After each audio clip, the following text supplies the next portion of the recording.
இந்த உலகம் ஒரு நாடக மேடை, நாம் எல்லோரும் நடிகர்கள் அப்படின்ற ஷேக்ஸ்பியரோட இந்த பிரபலமான வாக்கியத்தை எல்லோரும் கேட்டிருப்பீங்க. இதை ஒரு சாதாரண சென்டென்ஸா நம்மால கடந்து போயிட முடியாது. 100% வாழ்க்கைக்கும் இதுக்கும் சம்மந்தம் இருக்கு. முக்கியமா ஜெயிக்கணும்னு நினைக்கிற ஒவ்வொருத்தரும் இதை ஒரு தாரக மந்திரமா எடுத்துக்கணும். இதுதான் உங்க வெற்றிக்கான அடிப்படை. சோ கவனமா கேளுங்க.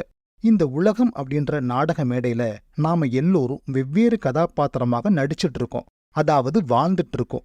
இங்கேதான் நம்ம ஒரு உண்மையை தெரிஞ்சுக்கணும். நம்ம தற்சமயம் வாழ்ந்துட்டு இருக்கிற வாழ்க்கை முறை நம்மளுக்கு பிடிக்கல அப்படின்னா, அதை மாற்றணும் அப்படின்னு நினைக்கிறோம் அப்படின்னா, அதுக்கு முதல்ல நம்முடைய நடிப்பை மாற்றணும். நம்மால இந்த நாடக மேடையை, அதாவது இந்த சூழலை மாற்ற முடியாது. ஏன்னா அது நம்முடைய கட்டுப்பாட்டில் இல்லை. ஆனா நம்முடைய கதாபாத்திரத்தை, அதாவது நம்முடைய கேரக்டரை நம்மால மாற்ற முடியும். ஏன்னா அது நம்முடைய கட்டுப்பாட்டில் தான் இருக்கு. ஒரு நடிகனுடைய கதாபாத்திரம் மாறும்போது மேடை மாறித்தான் ஆகணும். அதுதான் பிரபஞ்ச விதி. இதை இன்னும் புரியுற மாதிரி பார்க்கலாம். நாடகத்துல ராஜா வேஷம் போட்ட ஒருத்தன் திருவோடு ஏந்தி தெருவோரம் போற காட்சியில நடிக்க மாட்டான். அப்படி நடிக்கவும் முடியாது. அப்படி நடிச்சா அது முரண். அதே மாதிரி தான் பிச்சைக்கார வேஷம் போட்ட ஒருத்தன் ராஜ சிம்மாசனத்துல போய் அமர முடியாது. அதற்கு துளி கூட வாய்ப்பு இல்லை. ஆடுவதற்கு கால்கள் தயாராக இருக்கும்போது உனக்கான ஒரு மேடை கிடைக்கும் அப்படின்னு ஒரு படத்துல ஒரு நகைச்சுவை துணுக்க நீங்க பார்த்திருப்பீங்க. ஆனா அதுதான் நிஜம். சோ இதை பத்தி தான் இன்னைக்கு வீடியோல நம்ம டீட்டெயிலா பார்க்க போறோம். இந்த உலகத்துல வாழ்ற யார்கிட்ட கேட்டாலும் சரி, அவங்களுக்கு ஏதோ ஒரு லட்சியம் இருக்கும், இல்ல இருந்திருக்கும். தனது லட்சியத்தை அடைய முடியாம போன நபர்களுக்கு ஏன் தன்னால தன் இலக்கை அடைய முடியல அப்படின்றதுக்கும், தன் லட்சியத்தை நோக்கி ட்ரை பண்ணிட்டு இருக்கிற பலர்ல வெகு சில நபர்களால மட்டும் எப்படி அவங்க இலக்கை அடைய முடியுதுன்றதுக்கும் ஆன முக்கியமான காரணமே இதுதான், ஆக்டர்ஷிப். முதல்ல ஆக்டர்ஷிப்னா என்னன்னு பார்த்துடலாம். நீங்க எப்பேற்பட்ட சூழல்ல, எந்த மாதிரியான வாழ்க்கை முறையில, எப்பேற்பட்ட நபராக தற்போது இருந்தாலும், இந்த செகண்ட்ல இருந்து நீங்க நினைக்கக்கூடிய வாழ்க்கை முறைக்கு ஏற்ற நபராக நீங்க நடந்துக்க ஆரம்பிக்கும் போது, லிட்டரலா நடிக்க ஆரம்பிக்கும் போது உங்க வாழ்க்கை மாற ஆரம்பிக்கும். லா ஆஃப் அட்ராக்ஷனை பயன்படுத்தி நீங்க நினைச்ச வாழ்க்கையை அடைகிறதுக்கு பலவிதமான மெத்தட்ஸ் இருக்கு. ஆனா இது எல்லாத்தையும் விட மிகச்சிறந்த மெத்தட்னு நான் இதைத்தான் சொல்லுவேன். ஏன்னா லா ஆஃப் அட்ராக்ஷனுடைய முக்கியமான பண்பு ஒத்தவையே ஈர்க்கும் அப்படின்றதான். ஒரு இரும்பு தூண்டை நீங்க ஈர்க்கணும் அப்படின்னா ரொம்ப சிம்பிள்ங்க. நீங்க காந்தமா மாறணும், அவ்வளவுதான். இப்ப புரிஞ்சிருக்கும்னு நினைக்கிறேன். சோ நீங்க நினைக்கக்கூடிய வாழ்க்கையை ஈர்ப்பதற்கு அப்பேற்பட்ட நபராக இருப்பது ரொம்ப ரொம்ப ரொம்ப ரொம்ப முக்கியம். உதாரணத்துக்கு 2 நபர்கள் டீ கடைக்கு போய் டீ சாப்பிட்றாங்கன்னு வச்சுப்போம். அதுல ஒருத்தர் எங்க நம்ம பணம் கொடுக்க வேண்டி வருமோன்னு நினைச்சு அந்த டீயை மெதுவா குடிக்கிறார். இல்ல ஏதோ போன் வந்த மாதிரி அந்த இடத்த விட்டு நகர்ந்து போறாருன்னு வச்சுப்போம். அவர் வறுமையான கதாபாத்திரத்தை, கஞ்சன் கதாபாத்திரத்தை ஏற்று நடிக்கிறாருன்னு அர்த்தம். இங்க இருக்கிற பலர் இப்படித்தான்.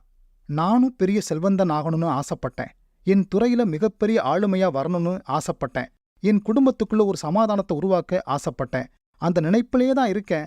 ஆனா லா ஆஃப் அட்ராக்ஷன் எனக்கு மட்டும் ஏன் வேலை செய்யல அப்படின்ற கேள்வி பலருக்கும் இருக்கு. இங்கேதான் நீங்க ஒரு உண்மையை ஆழமா புரிஞ்சுக்கணும்.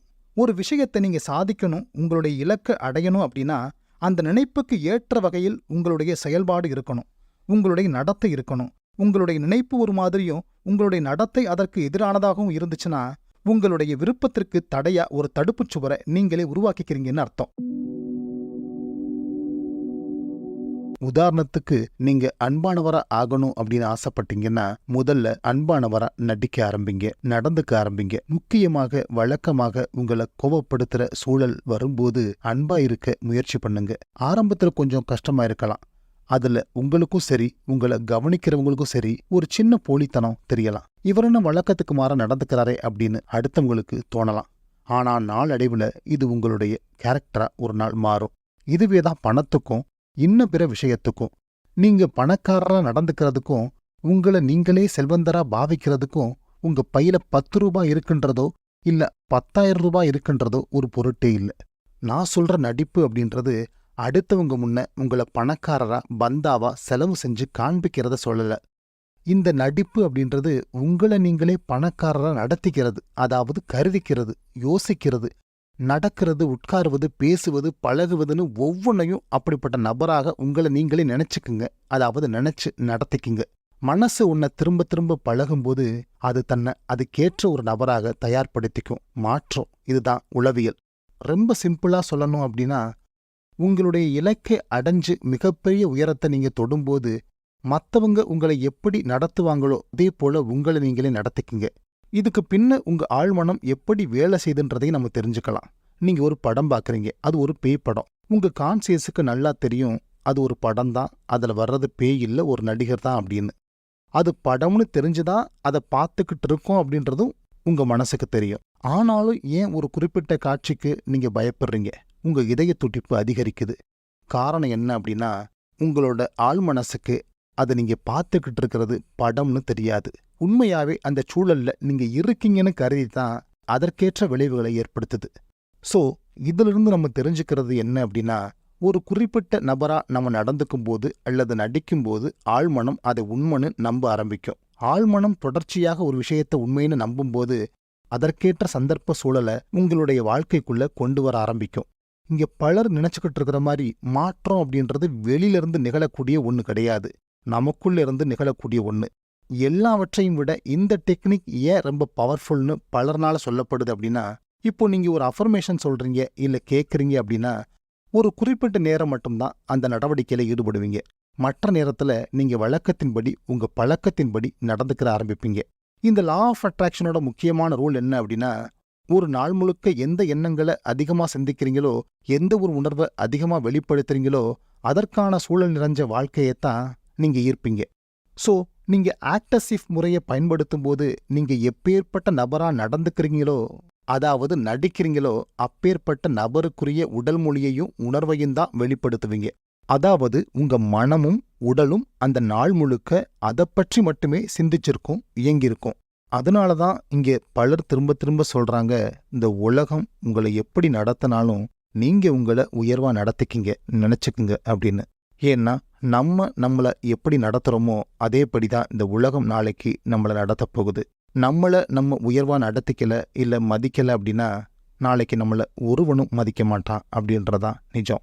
நாய் வேஷம் போட்டா குலைக்கணும், புலி வேஷம் போட்டா உருமணும் அப்படின்னு சொல்ற மாதிரி இங்கே நம்ம வேஷத்துக்கு தகுந்த மாதிரி தான் நடிச்சுக்கிட்டு இருக்கோம். ஸோ தயவு செஞ்சு உங்களுடைய வேஷத்தை களைங்க.